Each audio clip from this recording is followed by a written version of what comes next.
Hello friends, welcome to my channel. Tulsi माता की कथा। कार्तिक मास में सभी स्त्रियां तुलसी माता को सींचने जाती। कोई धन मांगती, कोई पुत्र मांगती, कोई सुहाग मांगती। सब कोई सींच कर आ जाती। जब एक डोकरी सवा पहर रात को उठती और सवा पहर दिन चढ़े, तब तुलसी माता का पूजा करती।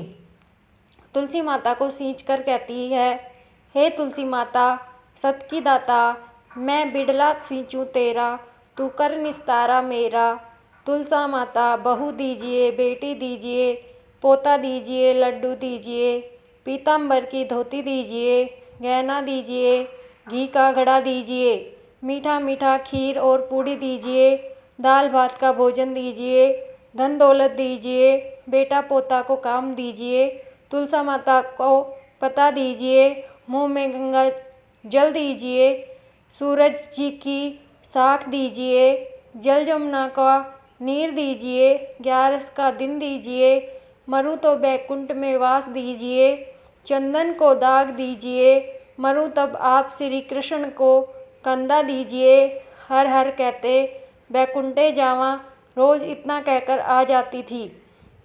उस डोकरी की इतनी सारी बातें सुनकर तुलसी माता सूखने लगी। तब भगवान ने पूछा कि आपको सभी स्त्रियां आकर उगाती हैं और पूजा करती हैं, तो भी आप सूख रही हैं, ऐसा क्या हो गया? तब तुलसी माता ने कहा कि आप मेरे मन की बात को मत पूछो। तो भगवान बोले कि अगर मैं नहीं पूछूंगा तो कौन पूछेगा? तब तुलसी माता ने भगवान से कहने लगी कि एक डोगरी माई आती है और रोज़ इतनी सारी मन्नत मांगती है, पर मैं सभी मन्नत को पूरा कर दूंगी, फिर भी मैं आपका कंधा कहाँ से दूंगी?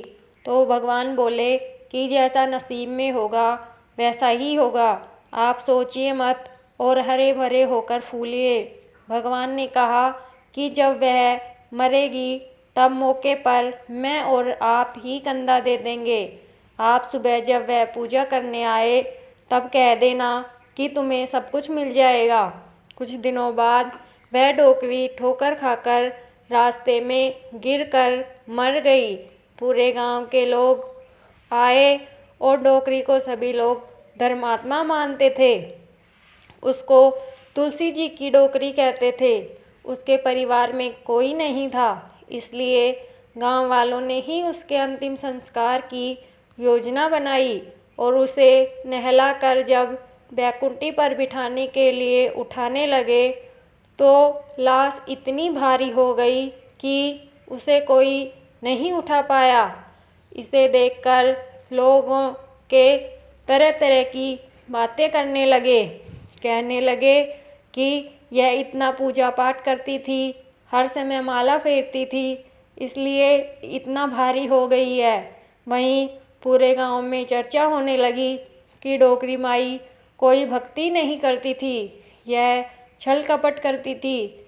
हम जिसे धर्मात्मा समझते थे वह पापी है, जो कि किसी से भी नहीं उठ पा रही है। इधर भगवान ने सोचा कि मेरे भक्तों की निंदा हो रही है, इसलिए भगवान ने बूढ़े ब्राह्मण का वेश धारण करके आए और वहाँ पर एकत्रित लोगों से पूछने लगे कि यह इतनी भीड़ क्यों लगाई है। इससे लोग कहने लगे कि यह डोकरी माई मर गई है और पाप की थी, जिससे वह किसी से नहीं उठ रही है, सब उठा उठा कर उसे थक गए हैं। तब ब्राह्मण ने बोले कि मुझे एक बार डोकरी के कानों में कहने दो, फिर वह देखो उठती है या नहीं। तो सभी लोगों ने कहा कि आप भी प्रयास करके देख लीजिए। तब भगवान ने डोकरी के कानों में कहा कि हे डोकरी माई, देखो मैं आ गया।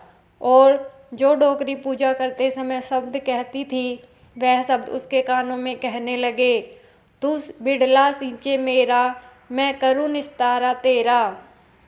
डोकरी माई बहू ले, बेटी ले, पोता ले, लड्डू ले, पीताम्बर की धोती ले, गहना ले, घी का घड़ा ले, मीठा मीठा खीर और पूड़ी ले, दाल भात का भोजन ले, धन दौलत ले, बेटा पोता को काम ले, तुलसी जी को पत्ता ले, मुँह में गंगा जल ले, 11 का दिन ले, चंदन का दाग ले, श्री कृष्ण का कंधा ले।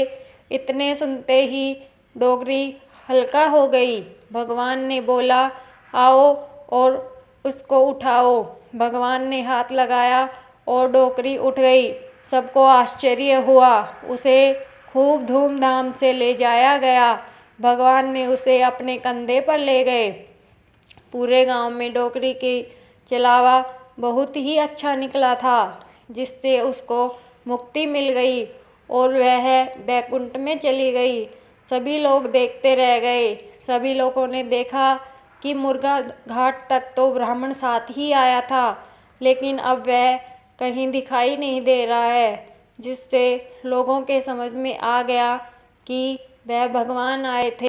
दोस्तों, अगर कहानी अच्छी लगी हो तो कृपया मेरे चैनल को लाइक, शेयर और सब्सक्राइब ज़रूर करें। धन्यवाद।